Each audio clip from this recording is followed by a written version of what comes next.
to members to stick to your speaking time. Otherwise, I will have to cut members off. Ms. Valero. Thank you very much. As stated quite correctly, we've seen some steps towards democracy in Somalia, but it will be a long way ahead and depend on a lot of factors.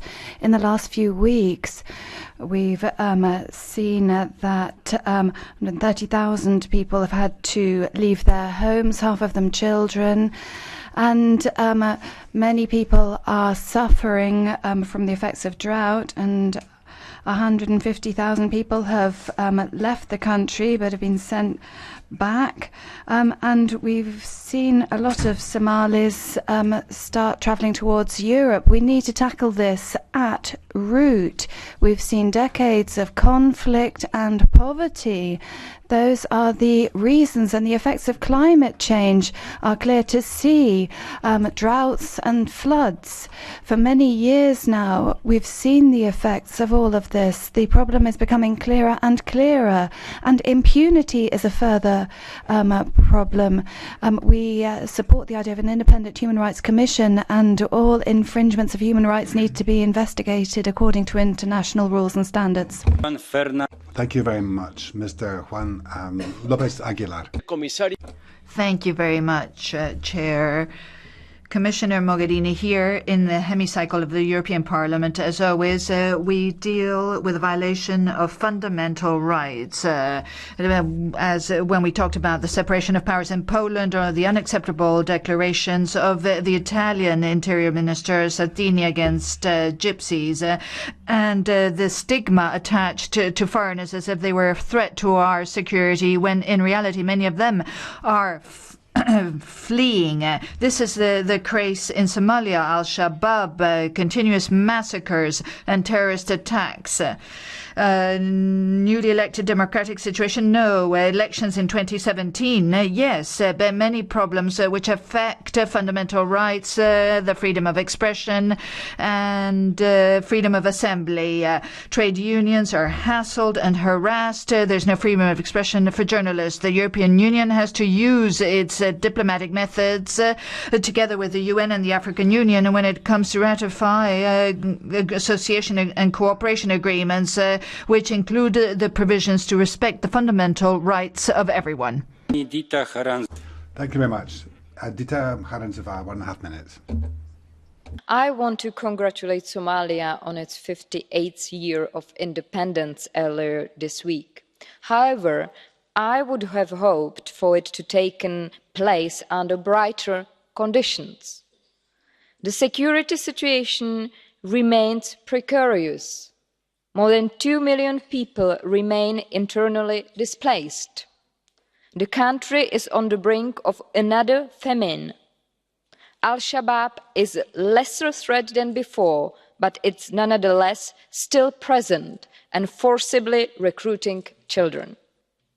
And despite the new government taking power last year, we have been seeing it gradually take a more autocratic approach with the arbitrary attacks, arrests, attacks on journalists, threats and intimidation of trade unions. This is just naming a few of the many serious problems that Somalia faces today. After decades of conflict, we cannot risk seeing Somalia turn into a failed state or fall into the hands of terrorists. Somalians deserve a better future, and the EU must continue supporting Somalia in any way it can. Thank you. Thank you very much, Mrs. Šojdrová. Thank you, Mr. President. Dear colleagues, I would like to express my gratitude to all those who pay attention to the situation in Somalia. This is a typical frozen military conflict. I would like to remember the suffering of millions of people, especially the children. Somalia is a country that has been at the top of the Fragile States Index for the past 10 years. The fragility of this country and alarming state of human rights are not ignored by the EU. The EU has provided 486 million through the European Development Fund, focusing on peaceful building, food security and education. Therefore, we need to express our support for such stabilising initiatives and call on local governmental authorities to undertake the appropriate steps in order to mitigate the situation. This country experiences awful terrorism, high rates of corruption, misusing children as soldiers, extreme poverty, children's malnutrition and political instability. So we must make sure that a mission founded by the EU implements its mandate fully in order to protect civilians. So it is asked to you, Ms High Representative. We must also make sure that the international humanitarian response plan for Somalia is fully delivered. I am convinced that this resolution outlines a possible solution of Somalia's desperate situation. I hope it will be largely welcomed and supported. Thank you very much. Thank you very much. And now Lola Sanchez Caldente. Thank you, President. Thank you, Mrs. Mogherini.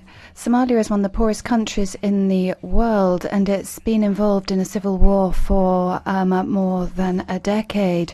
And the inter-clan rivalry has been fostered by countries like Saudi Arabia. Unfortunately, floods and droughts make the situation even worse.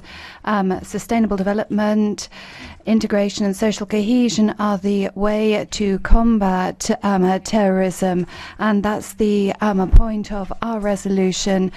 Militarization is not the answer. We need to put an end to the hypocrisy in our external policy, and we should not have complicity with the harmful migration policy of the EU. We see what the international community's response is in Somalia. Are drones going to provide human rights? The answer is not militarization. Thank you very much. Right. Now the political group is beginning with Mr. Pavel Svoboda on behalf of the EPP group.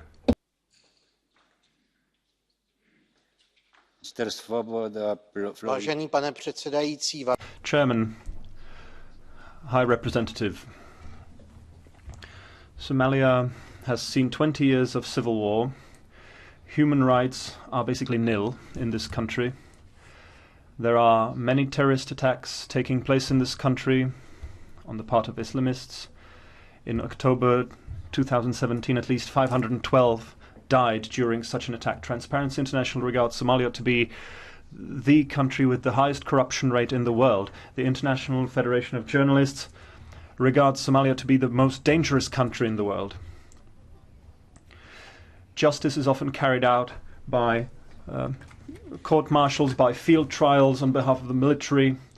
There is persecution of Christians. Somalia is number 3 on the world ladder. We have heard declarations such as it is impossible to be Christian in Somalia. There are hundreds of thousands of people suffering from famine. Droughts and floods have forced thousands out of their homes. Currently, we speak of about 230,000. Unfortunately, it's almost a perfect catalogue for reasons of migration out of Africa. If we want to alleviate these problems, the European Union has to contribute to stabilizing at least the basic functions of the Somali state.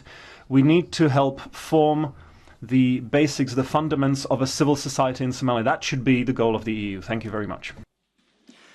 Thank you, Mr. Swoboda. For the Socialist, Francisco Aziz. Thank you very much. Somalia, as we all know, is a country which has been suffering from violent attacks for many years now. It's violence from all parts, state violence and from other parties too. And this affects the population either directly or indirectly. And this is due to territorial conflict and disputes. Violence is condemned, but for some years now, Somalia has also been subject to terrorist activities from al-Shabaab. The Somalian government has tried to standardize things electorally and politically with the help of the European Union, but civilian and human rights are still being violated as elsewhere in the world, although more in Somalia. Somalia will not be able to put a stop to violence and poverty without significant aid and assistance, but the government has to make greater efforts to stabilize the country and ensure that certain Arab countries which have contributed to political violence in that country shoulder the responsibilities. Thank you very much. On behalf of ECR, Madame Fotyga. Thank you, President. Decades of civil war in Somalia left enormous death toll among civilians, also very grave humanitarian situation. We support President Mohammed's resolve to eradicate al-Shabaab terrorism. We support also engagement of regional countries like Kenya and Ethiopia in strengthening this resolve. Yet I think that we have to engage and think about future, think about withdrawal of AMISOM and strengthening our presence then, including the UNAFOR Med Sophia rearrangement after Brexit. Thank you. Thank you very much, Madam. And now on behalf of ALDE, Mr. Javier Nart. Thank you very much, President. I fully agree with the descriptions of Somalia that have been portrayed, but there's something that no one is delving into. In Somalia, Somalis are fighting the terrorist militia of al-Shabaab very effectively, but also there are issues with foreigners like in Afghanistan. So it's the foreigners who are stopping the Taliban from winning. Something is happening when in a place where the clans and militias are extremely efficient, the only that fight against al-Shabaab are the foreigners. And when the foreigners leave, the locals will win, which is the terrorist militia. So we have to do more than just utter words. It's not just about increasing foreign troops or UN troops. We need to have local players, because you cannot wage a war against or without the local people. What we're doing is using assisted respiration in order to prop up a dead system. Thank you. And we're going to pay the price at the end. Very much. And Mr. Ignacio Corrao on behalf of the Group of Freedoms and Democracy. Grazie, Presidente. Thank you very much, President, and good morning, Commissioner.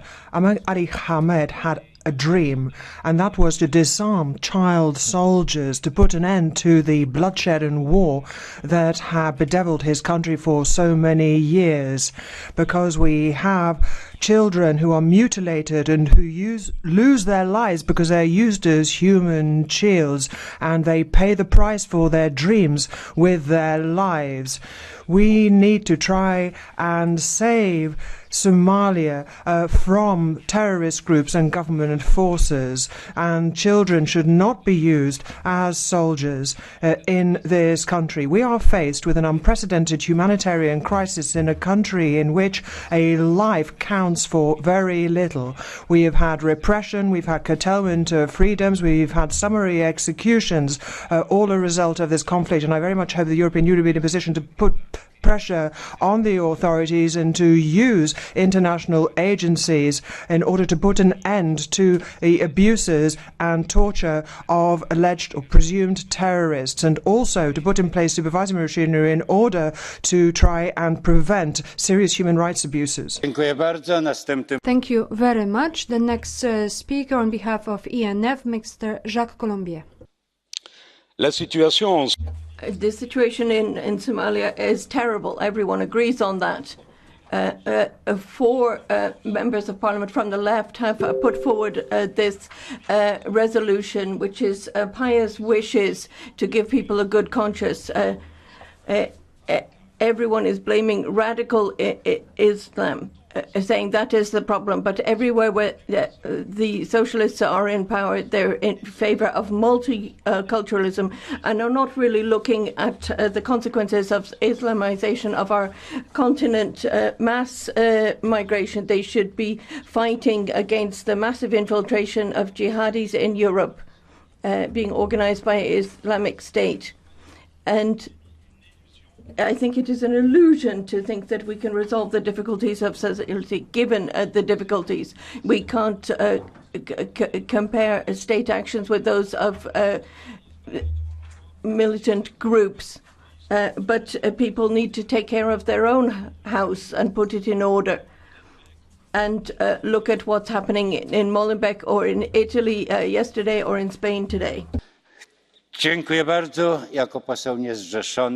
you so much. And now Mr. James Carver. Madam High Representative, I never cease to be amazed by some of the proposals that come before this chamber for discussion. In the case of Somalia, we have before us proposals that would be onerous on a first world economy to implement. But here we are seriously suggesting that one of the world's most impoverished states should be concerned with statutory oversight of its security apparatus and protecting the rights of labour unions. Might I respectfully suggest that the priority for both Somali forces and AMISOM is to deal with Al-Shabaab and other extremist militias, thus ensuring that all Somalis may be able to take part in the democratic process. Even more important to them is food security, access to clean water and education. These self-indulgent proposals bear no relation to the situation on the ground. You seem to hold Somali authorities to a very high standard, much higher than you hold the Spanish government, for example, who seem to be able to imprison political opponents with impunity. Mr. President, why not instead try to help Somalis as opposed to saddling them with further pointless and irrelevant bureaucratic obligations? Thank you. Thank you very much. There is a question. Would you accept the blue card? Yes? Please. I wonder if Mr. Carver, who is a Brexiteer, is aware of the incredible danger to security on the Kenyan and Somalia border precisely because of Brexit, because we have a very complex arrangement with the Kenyan security authorities, who I spoke to when I visited the British embassy in Kenya, who told me about the arrangements that had been made to secure the border of Somalia, thereby ensuring that Al-Shabaab terrorists would not come over. These arrangements are to do with paying the stipend of the soldiers and their training, and it's in danger because of Brexit, Mr. Carver. Thank you, Madam Ward. As someone who has visited Somalia on 4 occasions, I'm probably the deputy here who's visited the country more times than anybody else. I feel far more qualified to speak in this area. AMISOM, of course, have huge international support, and it is absolutely ridiculous to suggest that international support will not continue after Brexit. Maybe you might prefer doing it in the names of the European Union. Maybe you support European military forces. I doubt many of your constituents do, Mrs Ward, but I take the view that this should be up to national member states to actually have that important decision with regards to the use of our military forces and who we support. Thank you, Mr. Carver. There is another request, blue card. Are you ready to respond? Of course, far away. Juan Fernando, please. President, honourable colleague, I understand that fake news have been spread much too often in the recent times, and particularly they got a lot to do with the result of the Brexit referendum in the UK. But I just heard that the Spanish government imprisons political opponents with impunity. How can you say that? Are you aware that it was a judicial decision in the first place, nothing to do with the government's decision? Are you aware that the grounds is precisely that they presumably committed criminal offences? How do you dare to spread fake news live in the European Parliament with impunity? Please, short response. As someone who speaks for self-determination, not just for my country with our withdrawal from the European Union and a supporter of Brexit, but also self-determination for countries such as Somaliland, who've been a peaceful part of a breakaway part of Somalia for the last 27 years, I have every right to speak on every issue I say. And sir, I can look our Catalonian colleagues in the eyes far more better and with far more satisfaction with my own soul than I'm sure you can. Thank you very much. Jako następny mówca, bardzo proszę pan. The next speaker is Mr. Ajit Khan. Thank you, Mr. President. Somalia is not a safe place for many reasons. Al-Shabaab keep terrorising the population.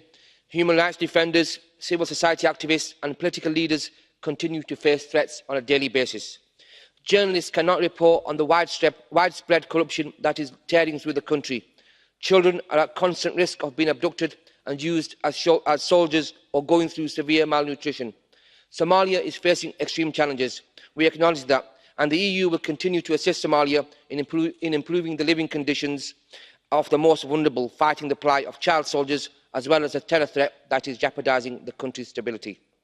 However, the government of Somalia must be willing to work on its human rights record, including guaranteeing basic freedoms of expression and association, as well as ensuring that those responsible for grave abuses do not walk away with impunity. I know the Madam High Representative Federica Mogherini is doing a great job, but this area needs her full attention, and I'm sure she will do a fantastic job in this area.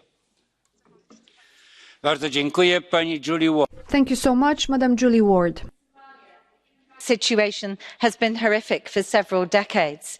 The failure of state institutions has allowed non-state actors such as Al-Shabaab to take control over parts of the territory and perpetrate widespread human rights abuses, as I have already said, a situation that will be worsened by Brexit. Freedom of expression continues to be limited and policed by the authorities and armed groups. The plight of journalists is particularly concerning because they're under attack from all sides. Somalia is one of the most deadly countries for journalists, with numerous killings often met with impunity. The humanitarian situation is sadly also dramatic, as hunger and malnutrition continue to be widespread. The drought has led to the further isolation of women and girls, exposing them to greater risks of sexual violence. The EU should continue to lead support for the Somalian people towards security, and our European partnership with Somalia must be based on human rights, and it needs to involve women and young people. Thank you very much. I see, Mr. Carver, your blue card, but you are already asked by Madam Ward. So I would like to propose you not to continue British dispute on. Pardon? Point on Somalia. This is not a party political point. This is not a point relating to Brexit. This is a political Somalia issue. You delivered your explanation. Zamykamy część wystąpień. This concludes this part of the debate. Now, the catch the eye, 5 requests for the floor. 1 minute, no more. Mr. Pospisil is first. Předsedající, ta debata jasně popsala katastrofickou. Chairman, the debate gave us a good description of the catastrophic situation in Somalia. We cannot resolve it immediately, but what we can do is humanitarian assistance and support. And I have a question on Madame Mogherini. What does our humanitarian effort look like? In numbers, for example, but also, is it real? Does it see its real destinations, its beneficiaries, those who are in need? Why I'm asking? It is because we often see that money, which are support money, end up in the wrong hands and in the wrong pockets. So please, for an answer. Thank you. Dziękuję bardzo. Thank you very much. I'm glad that Mr. Marias can take the floor now. Mr. President. Somalia is paying a high price for the clash between Qatar and Saudi Arabia. This is a war-torn country. There are children being recruited as soldiers, sexual abuse. We have Al-Shabaab and their terrorist activity. In October 2017, more than 500 people died after an Al-Shabaab attack, and we're talking about a total of more than 2,000 people who have died and more than 2,000 injured over the last few months. There has to be a peace process, and we have to tackle the radical Islamist movements in the area. Of course, the Somali government doesn't have the best track record when it comes to human rights. The ILO says that it violates the freedom of association, and it has received more than 400 million euro from the EDF. There is no doubt about the fact that poverty is making it a breeding ground for terrorism. Let us support those who are tackling radical Islamism.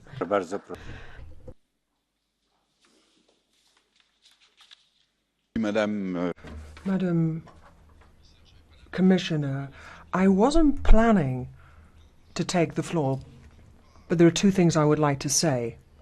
For one thing, the fact that the European Union has chosen to go to Somalia is very courageous. It is operating in a very risky environment, and the fact that it has held its own is a good thing, and we should welcome the fact that that attests to our presence there. The second thing I want to say, and I have said this before, is that I don't think that we can resolve the issue of security and defence without supporting national forces. And I firmly believe that we should support the members of the Security Council who are more directly involved and who have a greater capacity to act. I'm thinking of France, Russia and the United States. So, for one thing, I think affirming our presence there, the role that we can play to carry out coordination, is genuinely fulfilling our role as a peace mission. Thank you.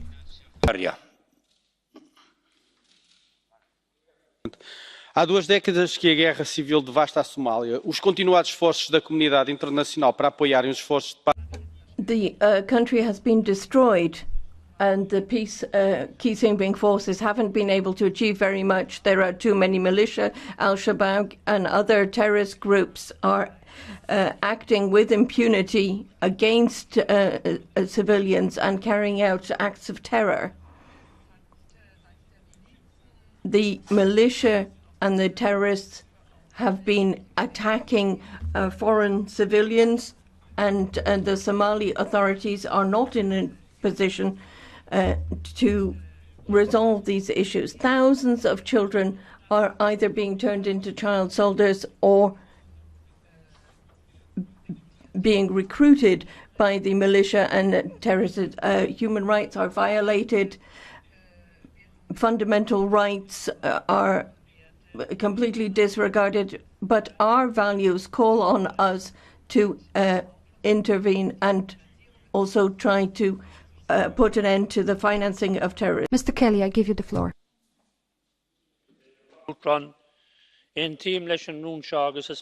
Thank you. I agree with this motion, and it's a good thing that we have an opportunity to focus on affairs in Somalia. The situation is awful. At the same time, it's important that we recognize the government there. They're currently fighting a very difficult war: terrorism, famine, corruption. As was said, Al-Shabaab are causing uproar, and we must help Somalia to be victorious. When corruption exists in any country, it's difficult for any growth to occur at the same time. I agree with the idea of having 120 million to Somalia in order to help them to overcome the famine, and we need to continue with this type of aid to Somalia. They want to bring in a new constitution, and this will give them an opportunity to recognize and acknowledge human rights. Thank you. Dziękuję bardzo I pan Thank you very much, Mr. Polčák. Pane předsedo, milí kolegové. President, ladies and gentlemen, I believe this is quite sad that when talking about the breach of human rights in individual countries, that at the same time we have a national type of discussion going on. I really think that this is rather sad, and I'm very happy that the president stopped that debate. It was similar in a Polish debate. I really think that this is not on. And now back to Somalia. It's a country stricken by many problems. We are talking about kidnapping, about massacres. Human rights practically do not exist there. There is impunity reigning there. No rule of law, no human rights. Obviously, we have to condemn that. And I feel extremely sad, and my sympathy goes to families of victims of those conflicts. That's why I would like to support High Representative Mrs. Mogherini to talk with the local government and to try and protect local people. Thank you. Thank you very much, and thank you for supporting my endeavours to limit the British debate on the subjects which do not relate to Britain. So we have finished our debate, and now I would like to give the floor to Madame Mogherini. Thank you, Mr. President. You all underlined very well that for too long the people of Somalia have suffered from all sorts of human rights violations. We have terrorist attacks that continue to target the civilian population. The instability has made it much harder for the international community to respond to the extreme weather events that have hit the country. You mentioned also that, adding to a very worrying humanitarian situation. The number of internally displaced people is now close to 2.5 million people, with almost another million who fled to neighbouring countries. And I personally hope we keep these numbers in mind whenever we talk of an emergency related to migratory flows to Europe. We're talking about 2 million people internally displaced in a country like Somalia, and more than 2, and another million people that fled the country towards other countries. Keep these numbers in mind when we talk about migration and Europe. It is a complex crisis, and the European Union has responded to it by mobilising all our different tools. First of all, on the humanitarian side, we stepped up our humanitarian aid to tackle the food crisis and prevented a widespread famine. Some of you asked for concrete figures and numbers. I'm happy to share that. In 2017, we dedicated to humanitarian interventions only €130 million, on top of the €156 million for development projects. And this consistently includes human rights related indicators such as inclusion of women and young people. And let me assure you that this money goes to projects directly, and that often we visit on the ground projects that are run to check also that they are not only real but also that they benefit the local population. And I know some of you have done the same, not only in Somalia but also in other parts of the world where we deploy our massive humanitarian aid and massive development cooperation resources. We increased also our support to internally displaced people to provide them with shelter, clean water and healthcare. But humanitarian aid can only be effective if the security situation is under control, and definitely this is not the case in a country like Somalia. Insecurity, extortion of aid and lack of access to certain areas make it often impossible to deliver aid to the people most in need. AMISOM, the African Union peacekeeping operation that we have supported as the European Union since the beginning in 2007 with more than €1.6 billion, has been essential in providing basic security and will remain key for some time. But I fully agree with those of you that underline the need to transfer the responsibility and the ownership of the security into the hands of the Somalis themselves. Until this will not be completed, and this is our aim, this is our efforts, this is our work, it will be somehow superficial. And this is why we insist so much on the fact that, yes, we will continue to support AMISOM, we will continue to be the core element of support for the African Union presence there, but we want to see a transfer of responsibility and also, in operational terms, to the security forces of Somalia. This is the only way to have sustainable security and peace in the country. In support of Somali state building, 3 of our military and civilian missions are currently deployed to Somalia. Not Operation Sophia, Operation Atalanta. Yes, that is our presence at sea. And today we are cooperating very closely with the federal government and the federal member states in support of the transition plan so that the Somalis can increasingly take responsibility for their own security. As I mentioned, this is our primary aim. Our engagement with the Somali government is aimed at empowering them to ensure peace and security in their own country without having to rely on foreign troops forever. But our engagement with the government goes well beyond security. We are working on women empowerment, on the rule of law and on human rights, which are essential to build sustainable security, sustainable peace and development. We are also obviously very much aware that freedom of expression in Somalia is under pressure, and we provide financial support to Somali organisations promoting the work of the Somali media. The new government, as you know, has put forward a broad reform agenda on security, economics and also on inclusive politics that should lead to increased participation of women, continued judicial reform and finalisation of the constitutional review, among other issues. And it is for the sake of human rights in Somalia that we must accompany and support these reforms. And for these reasons, in a couple of weeks from now, on the 16th and 17th of July, the European Union, I will myself personally co-host and co-chair the Ministerial Somalia Partnership Forum in Brussels. We will focus precisely on the government's reform agenda on security, inclusive politics and economics. And in addition, we will hold 3 side events, one on women's participation, not least in peace building, one on internally displaced people and one on private-public partnership. I believe this will be a very important moment to show not only our support but also the international support to the efforts that have been done in Somalia. The situation there is, as you mentioned, all of you, incredibly difficult, but I see that the people of Somalia have not lost hope. They want to turn the page, and let me tell you, they clearly count on us, the European Union, to be the partner, not one among the partners, the partners, colleagues in this room have underlined this, that can accompany this change. Us and only us probably can do this successfully.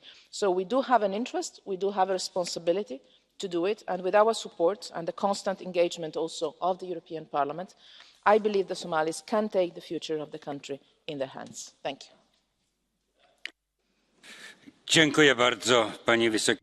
you very much, High Representative. I have 6 draft of resolutions. We are closing the debate and we will vote today.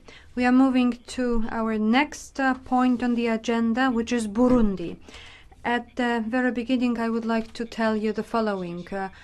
We have planned 27 minutes for your speeches and for the speech of High Representative without catch the eye and blue card. 27 minutes, which means we would stop at 11:54 because we have to vote at 12. So I would like to tell you, no blue card and no catch the eye because we need the last 5 minutes to let people in. And I would really want you to stick to your time limits. So the first is Mr. Mark Demesmaeker. I give you the floor. The migration crisis, which is shaking the very foundation, has a number of causes. Burundi is one of the top 5 African countries from which people undertake the perilous journey to Europe. In the US Happiness Report of 2018, Burundi is in the very last place. EU resolutions and reports about human rights violations and repression are not deterring President Nkurunziza at all. in recent months. 500 Burundians have been killed since 2015. Over 400,000 Burundian citizens are living in refugee camps. Many dream of living in peace and security and look to the north, look to us.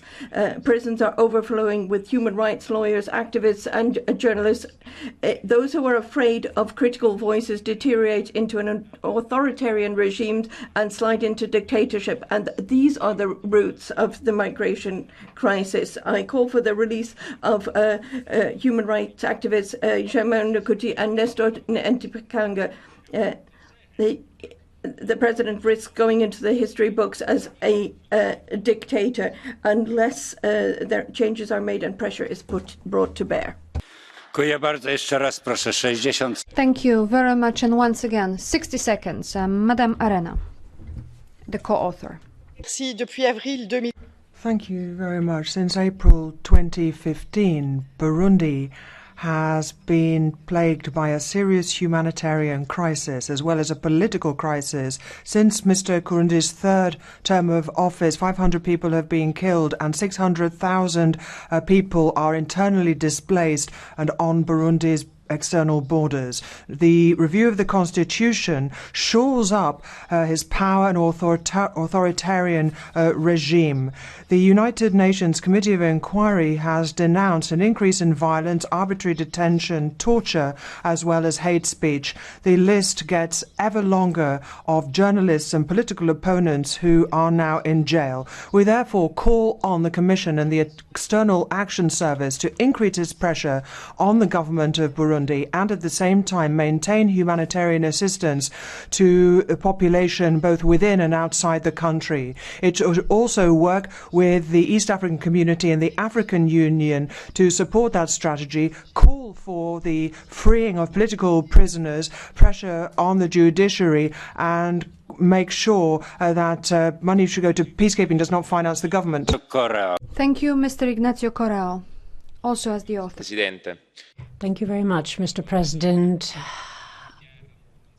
Pierre Nkurunziza has said something, but how much worth do his statements have? That's what the civil society and opposition and ordinary citizens are asking themselves. The president said he won't run at the next elections in 2020, but he would be able to do it because of the constitutional referendum that he organized and won in May. Constitutional reforms were pushed forward, which means that he could continue being president for the next 2 terms up to 2034. All of this occurs in a country that continues to be plunged in chaos. The process itself in the constitutional reform referendum had more darkness than light, and people were forced to vote yes. There are arbitrary arrests, extrajudicial killings in this country. More than 1,200 people have died, and thousands of people have fled the country. The ICC opened an investigation into what's happening in Burundi, and we have an answer. In order to avoid this investigation, Burundi became the first country to leave the Statute of Rome. Then, of course, there's a Human Rights Council of the UN that has listed all the violations that it has found and has shown how the situation is extremely worrying and how the Burundi authorities are not cooperating with the United Nations. Nkurunziza's statements is something that we mustn't trust. We mustn't turn a blind eye to the situation that has been unfolding since 2015. We need new sanctions against those who are continuing to violate human rights in this country. We need to have extra checks on funds to make sure they don't just fall into the hands of the authority but benefit civil society. Thank you. Thank you very much. And now Louis Michel. Madame la Haute Représentante. High Representative, the region is a despotic region. It's an abominable dictatorship. The constitutional reforms were not free or transparent and certainly not democratic. A blind reprehension of those objecting to the reforms. President Nkurunziza is not respecting any rights and has overruled all of the provisions introduced in the press, and I hope that he will be brought to the International Court. But I think it is important for us to be very specific about a very specific issue, which is the way in which the EU helps refugees from Burundi. A request has been submitted to help the students who are studying in Kigali with support from the Burundi's authorities, but I have been told that this was refused on the basis of an opinion from your representative in Burundi, who felt that this would be a source of annoyance for Mr. Nkurunziza. And so I find it difficult to have to ask the question, but I just wanted to ask about the situation.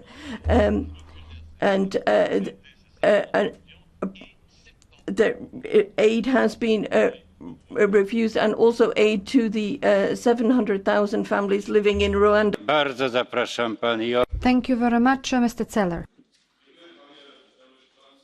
Hohe Vertreterin, während vor kurzem High Representative, recently we had a high-ranking delegation from the East African community assuring the United Nations Secretary-General that following the unrest in Burundi, they had found a path towards stability.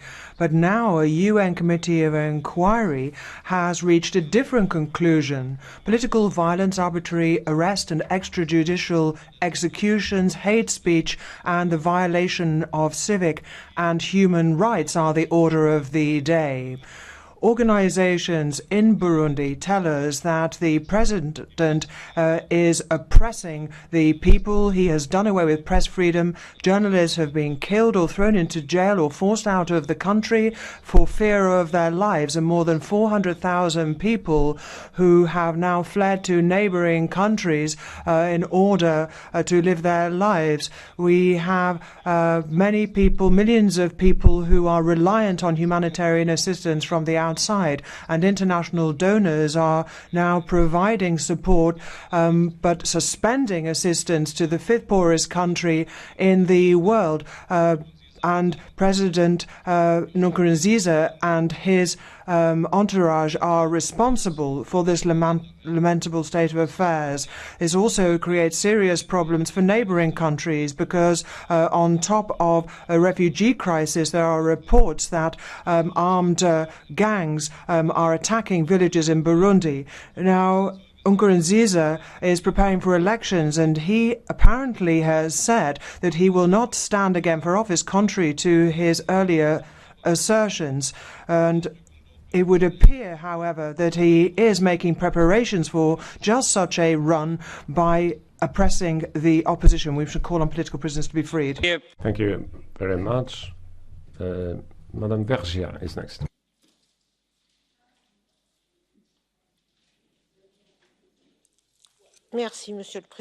Thank you very much, President.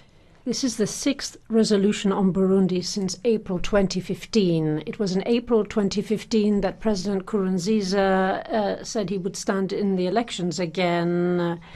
And there has been more turmoil, especially with the constitutional referendum that took place in 2018. There are a lot of human rights defenders that have been sentenced to long prison sentences. There are restrictions on freedom of press and freedom of association. The UN investigation denounces arbitrary arrests and extrajudicial killings, among other things. The Imbonerakure reign unhindered, and there's more militarization and radicalization. They are the main people responsible for these breaches of human rights. The fragile Arusha Agreement is in jeopardy more than ever, and this is because of the ethnic dimension of the conflict. And it's the ordinary population that suffers the most. Most of them live under the poverty threshold, even though there's so much mineral wealth in the country. And certain countries no longer give money to the Burundi government. It is urgent to do something about this and to make sure that President Nkurunziza honors his promise not to stand again. Only a political process that involves all the stakeholders can help the country, and this is what we have to work for. Thank you. Thank you very much. Now, on behalf of political groups, EPP, Mr. Zdechowski. Thank you, President, Mrs. Mogherini. I usually prefer these resolutions to touch upon only one particular case when we can help one person or a group of people to be released from a prison or to be helped in a very difficult situation. I usually prefer that. However, the situation in Burundi is so critical that we have to talk about the entire state, the entire country. We witness a huge humanitarian crisis. The whole crisis escalated in widespread unrest. There are hundreds of people who were killed, hundreds of thousands of IDPs, and thousands of people who at the moment are victims of this bloody conflict. Apart from civilians, journalists are being attacked, human rights activists, political opponents that are pointing out and they are criticizing the steps of the government, the harassment of authorities. Mrs. Mogherini, please be very active in this respect. Thank you. Madam Soraya Post. Thank you, Mr. Chair. The people of Burundi have experienced a huge crisis over the last years. Not only have we seen worrying changes to the constitution and huge violence surrounding the referendum, the Burundian civil society is under threat. Burundi has banned 6 human rights organisations from operating in the country since 2016, as well as many media outlets. Human rights defenders are being punished for doing their legitimate work. In April, human rights defender Germain Rukuki was sentenced to 32 years in prison. We know that those in detention can face sexual violence and torture, and he is just one example of many. The EU member states, including the delegation and embassies on the ground, need to step up support for civil society in Burundi and call strongly for the release of all jailed human rights defenders. Thank you very much. On behalf of ALDE, Madam Dita Harantsova. Thank you, Mr. President. Burundians are living in a state of fear. Security forces and youth party members have been killing, raping, abducting, torturing and intimidating anyone they believe to be opponents. While the president has stated that he will finally not run for another term, what happened in the run-up to this referendum cannot be forgotten. A government that allows for these atrocities to be committed against real or perceived opponents has no legitimacy to represent their citizens. A referendum that takes place in such conditions cannot be considered to represent the will of the people. If the government is to truly show good intentions, they must resume and fully cooperate with the UN's Commission of Inquiry and allow for an independent investigation into all of the abuses committed. Talks must be resumed between the opposition and government as a matter of urgency, and the EU should actively support it. Thank you. Thank you very much. Next. On behalf of the Greens, Mrs. Valero. Thank you very much. We are voting and agree with this criticism of the government in Burundi. Human rights are being violated. Now on the EU. The European Union is involved through AMISOM and also peacekeeping forces, and 20% of the wages for the soldiers are to go into the state coffers. So there is a conflict and unintended consequences for peace and security. We are rewarding the host countries if they help with refugees, and they need to ensure that refugees are able to return on a voluntary basis, and that needs to be done in a dignified manner. And that is the same for Burundians who come to Europe. The situation in the country is very difficult, but Burundi, as a result of Frontex. On behalf of GUE, Madame Sanchez-Caldente. Thank you very much, President. Since 2015, almost 500,000 people have had to flee Burundi, and likely to be even more this year. Prices have skyrocketed. There have been cuts to basic services. The government is systematically repressing civil society and violating human rights, and also oppressing all political opposition groups. And that is why I am concerned that Burundi has only received a small percentage from the UNHCR of the funds that it requires for 2017. We need to establish a political dialogue between the various political parties, call for the freeing of political prisoners, and also free operation of the media and NGOs, as well as a guarantee of the safe return of refugees on the principle of a voluntary repatriation of each individual. We also call for the statute of refugee to be granted to all asylum seekers from Burundi. Thank you. Thank you very much. Now, on behalf of EFDD, Mrs. Parker. President, High Representative, Burundi teeters on the edge. A return to the barbarity of the civil war must be avoided, and instability in Burundi risks spreading to their immediate neighbourhood, especially with repeated attacks in bordering Rwanda originating from within the country. There are, however, no easy solutions. Human history has shown that all systems man has devised, democracy offers the greatest wealth and security for all. It is imperative that Burundi continues to develop a thriving democracy, and the actions of the President in extending his term and modifying the constitution to allow him to retain powers into the 2030s after a referendum that may not have been conducted freely. His commitment not to seek another term beyond this one is helpful. The decision is not quite a resolution to the issue, but it looks to be moving in the right direction, and hopefully we will begin to move away from instability that has plagued Burundi since 2015. Thank you.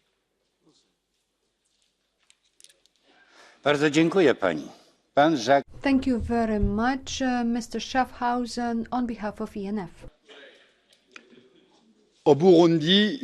In Burundi, there is a war machine with possible genocide, and all of this is being triggered now. We have the legitimately elected government, which does represent most of the population, but we have the aggression, which is hardly masked, of Rwanda.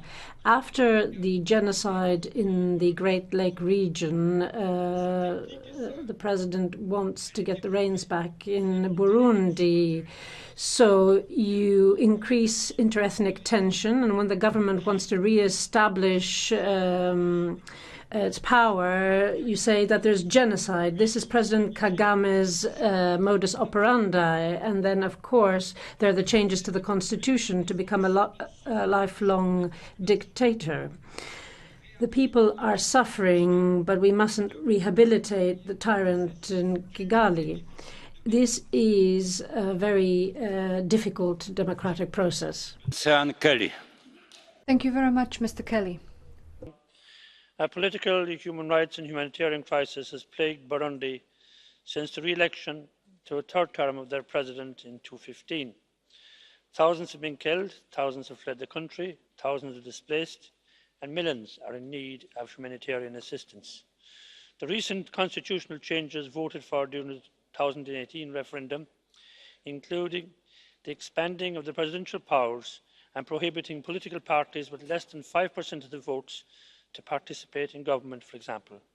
This is a great threat to the peace and reconciliation that Burundi has been working towards. Violence has significantly increased, not surprisingly I suppose, as a result of this referendum campaign and the ensuing result. A theme of repression of views is ever increasing. Many human rights defenders have been detained, some for as long as 32 years, and this is all happening as we speak. I think it's right that we should raise our concerns here at Parliament and hopefully help to bring a resolution. Thank you very much, Madam Nina Gill. The humanitarian situation in Burundi is alarming. The period of constitutional referendum has aggravated the tendency of violence and threats in the country. Opponents of the constitutional reform have faced torture and execution in continuing threats and intimidation. Political and ethnic polarisation are now tearing apart the integrity of the army, which poses another major threat to Burundi's stability. My questions to the High Representative. Firstly, what is the EU doing to support the East African community to revive an inclusive and political dialogue, as this is the only way to find lasting solution to the crisis? Secondly, how is the EU supporting refugee camps and settlements, in particular in Nyarugusu in Tanzania, where the number of refugees have grown 3 times beyond the foreseen capacity? And thirdly, how does the EU support 3.6 million people inside Burundi who are in need of humanitarian aid? And finally, High Representative, I urge you not to mistake President Nkurunziza's statement made in support of his successor after the referendum as a clear and firm commitment not to run. Thank you. And thank you, Fire. Christian Frunzulika, bardzo proszę.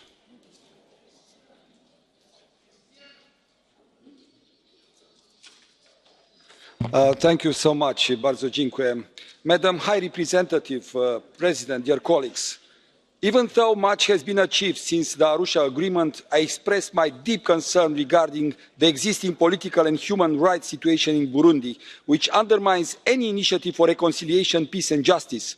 Since April 2015, Burundi is going through acute political, human rights and humanitarian crisis, which until now led to the death of 595 persons, while another 3.6 million are in need of humanitarian assistance. Therefore, I welcome the European Union humanitarian actions in this regard, and I consider that we must maintain support to the affected population. It is crucial that this aid to be provided in a direct manner to those in need. Violence and intimidation against political opponents, human rights defenders and NGOs must end, as well as the continuous degradation of media space and press freedom. I conclude by underlining that we should step up our efforts all together. Thank you. Thank you very much. This ends this part of the debate, and now the Commission. Thank you, Mr. President. As you all underlined, these are very difficult months for the people of Burundi, with more violence inflicted upon a population that has already suffered too much. For this reason, in April, the Council assessed that there was no reason to change its decision on appropriate measures as per Article 96 of the Cotonou Agreement.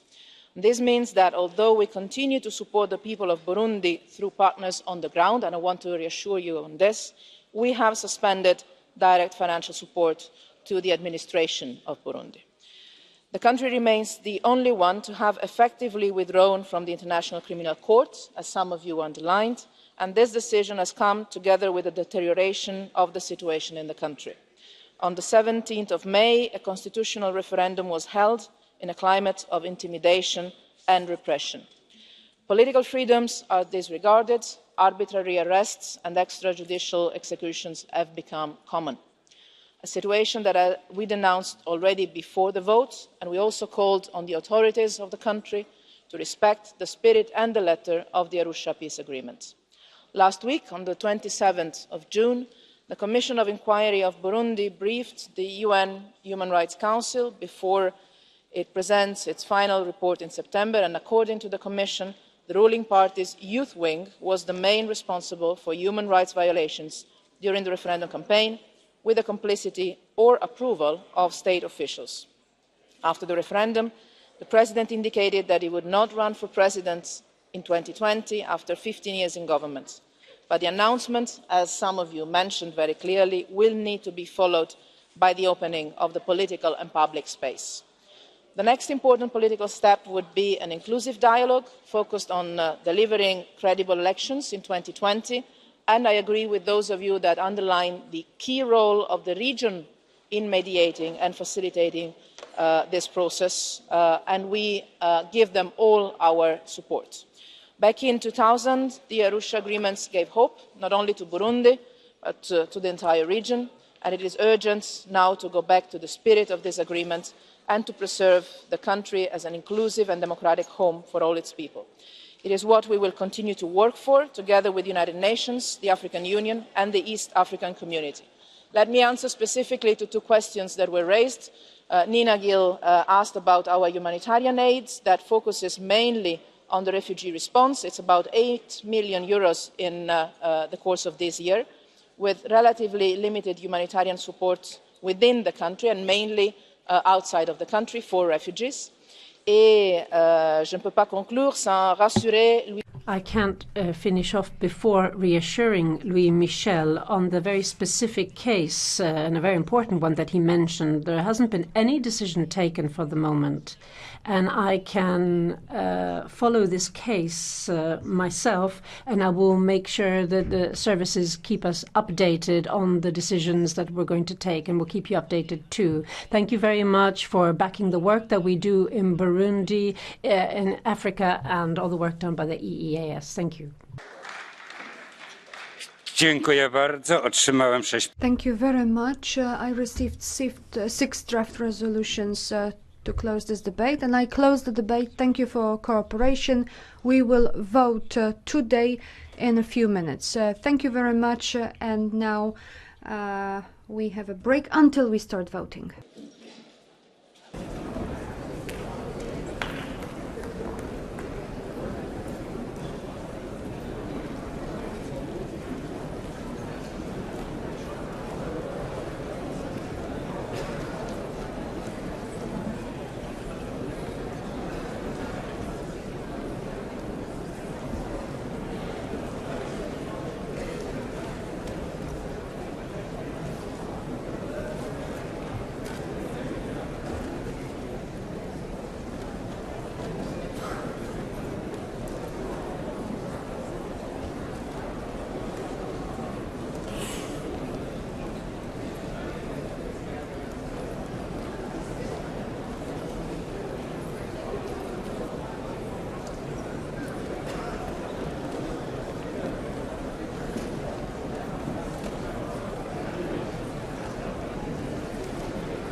Ladies and gentlemen, if I may ask you kindly to take your seats, we will proceed with the votes. Before I do so, and I would appreciate a second of silence.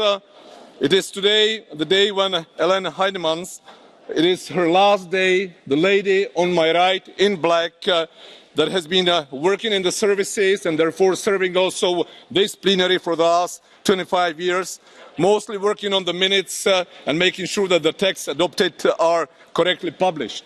I must say that she's one of those persons that are not necessarily visible, but without whom we would hardly be able to conduct our work. So warm thanks on my behalf, and of course I'm sure, as you can hear the applause also from other colleagues. So now we will come to the votes. The first item to be voted is Moldova. Today is day 30 of our protest action against the unilateral imposition of unbalanced and unfair working conditions for interpreters by Parliament's administration. Since we have been requisitioned, it won't be affected by work stoppages, but our right to strike is seriously curtailed. We will grant no overruns. Thank you. The vote is closed.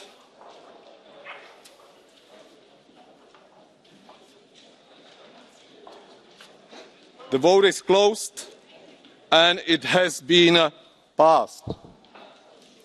We will now proceed with the next item on the agenda, which is Somalia, concretely joint motion for resolution by 6 political groups, EPP, SD, ECR, ALDE, Greens and GUE. And I understand that Mrs. Šojdrová is asking for the floor. Please go ahead. Your micro, please. Yes, thank you, dear colleagues. On behalf of EPP Group, I suggest oral amendment to the paragraph 10. In the end, we add sentence. Urge MISOM to fully implement their mandate to protect the civilian population. Thank you very much. And now, is there an objection to the oral amendment? There are 40 MEPs. That is not the case, so the oral amendment can now be put to the vote. Those in favour? Those against? Abstentions? That has passed. So the resolution now as a whole, those in favour? Those against? Abstentions? The resolution has been adopted.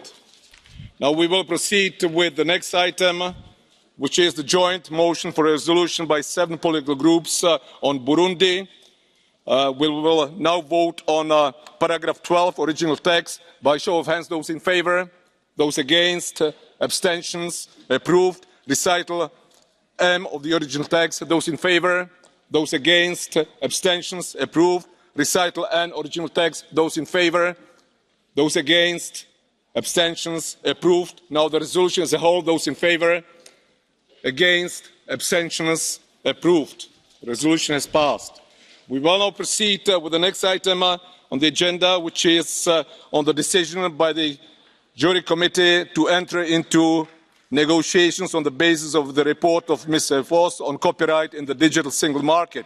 Mr. Voss has asked for the floor. He has 2 minutes.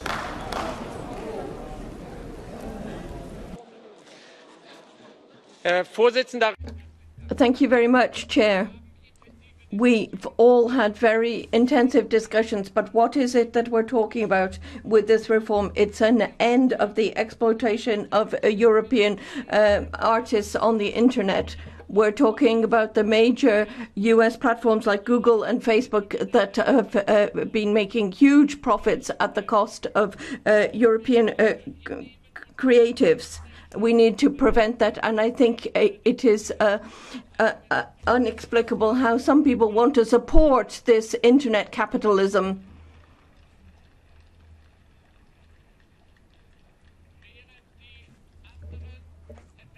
Well, others are calling for America first and abusing data and exploiting our creative. We should be standing at the side of our European creatives, and otherwise there is a risk of creative insolvency. with these reforms, we're also talking about existing legislation, copyright and ownership, ensuring that we have the right balance. And now, why would we be against wanting to prevent copyright violations? Why would we be against fair remuneration of creatives and getting these large platforms to take more responsibility? The campaign that we're subject to from Google, Facebook, and that are meeting with children of MEPs, and all of this is based on lies. There are no limits being put for individual users.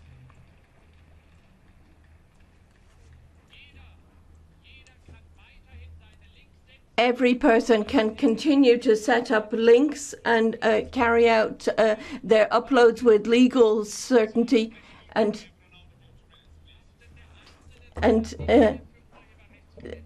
the individuals are no longer responsible for copyright violations. Before I will give the floor to Mrs. Staller that wants to speak against, I have a point of order from Mr. Ferreira, please.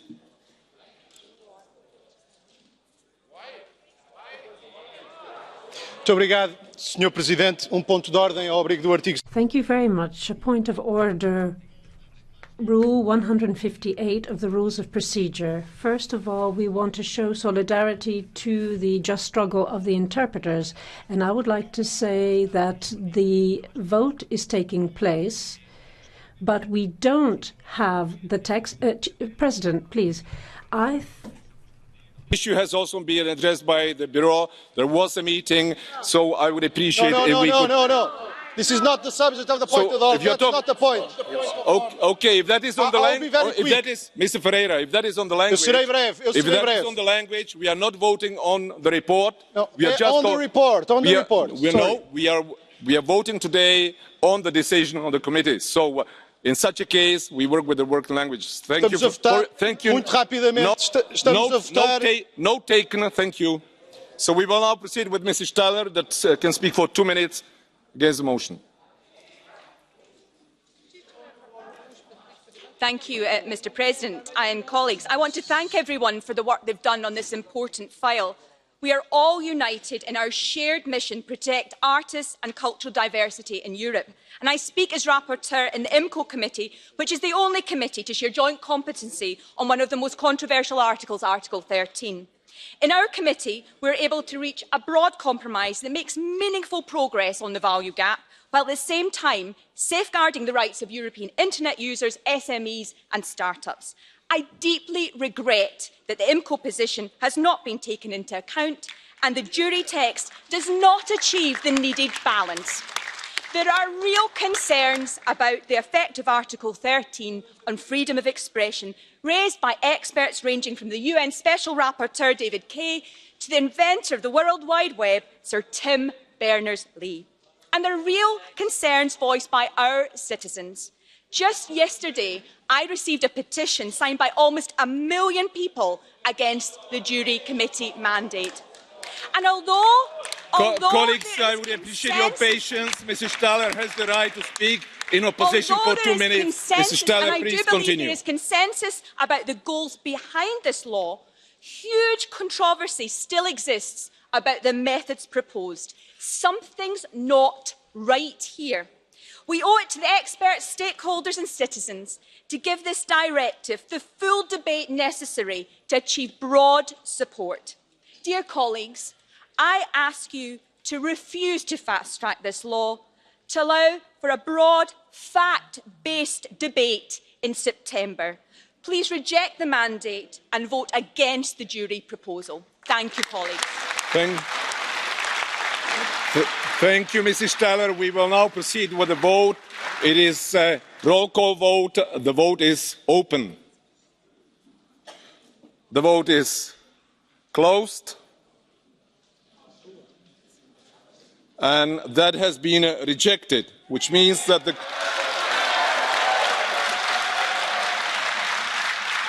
the committee's decision has been rejected, and therefore the committee may not start the negotiations, the committee's report will be placed on the agenda of the following part session. We will now proceed with the next item on the agenda, which is the Schöpflin report. Does anybody wish to speak against the committee's decision? That is not the case. So I now give the floor to Mr. Schöpflin for 2 minutes. Thank you, President. The European Citizens' Initiative is an EU instrument that tries to bring citizens closer to the European Union. If 1 million people sign one, then the Commission can be invited, I stress that word, to launch legislation. Parliament has an input into this process in that it holds hearings and, this is the point of contention, plenary debates. The Commission published a new draft regulation about a year ago and would like this to come on stream in 2020. I prepared a thorough and cogent text, my grateful thanks to all who have helped, and have had numerous discussions with the Commission and with stakeholders. AFCO voted this text with a convincing majority. I'm asking you today to give me a mandate in order that I may begin interinstitutional negotiations. I would like to add here that the Council is well disposed towards these negotiations. It's a significant window of opportunity. You will all have received a massive input from a group of NGOs demanding that you deny me a mandate, basically because my text does not contain a commitment to hold plenary debates. This demand is based on a serious error that a legislative text can change this House's rules of procedure. No, this is a breach of our internal rule of law, our checks and balances. If I am denied a mandate, as the NGOs demand, the whole process will come to a halt and a favourable moment will have been lost. So, I am asking you to vote in favour of my mandate, and if you do so, I shall initiate an amendment to the rules of procedure to amend Article 211 under Article 227 to ensure that plenary debates are held on successful ECIs. And I'm delighted to say that I have the full support of SND, so please vote yes. We will now put the committee's decision to the vote. This is a roll call vote. The vote is open. The vote is closed. And that has been approved, which means that the Commission's decision has been approved, as I say, and the committee may enter into negotiations with immediate effect. Thank you. We will now proceed with the report by Mrs. Štětina, the launch of automated data exchange with regard to DNA data in Croatia. This is a roll call vote. The vote is open. The vote is closed. And that has been approved. We will now proceed with the Gall report by Mrs. Gall, European Traveller Information and Authorization System. We will vote on Amendment 363 by roll call. The vote is open. The vote is closed. And that has been approved. We will now vote on Amendment 364 by show of hands. Those in favour? Those against? Abstentions? Approved.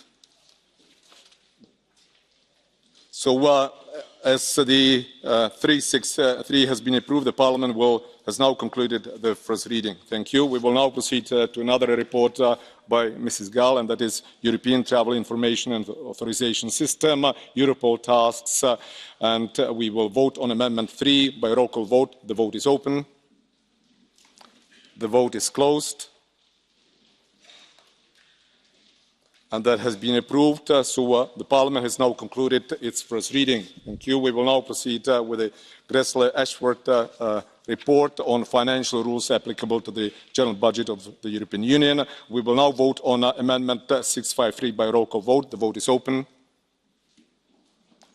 The vote is closed. And that has been approved. Now we vote by show of hands on 654. Those in favour? Those against? Abstentions? Approved. We will now vote on 655. Those in favour? Those against? Abstentions? approved. So 653 adopted. The Parliament has now concluded its first reading. We will now proceed to the report of Mrs. McVey, European Agency for the Operational Management of Large-Scale IT Systems in the area of freedom, security and justice. We vote on 108 by roll call vote. The vote is open. The vote is... Mrs. McVey. I'm sorry, Mrs. McVey, I did not register you. Please, you have the floor.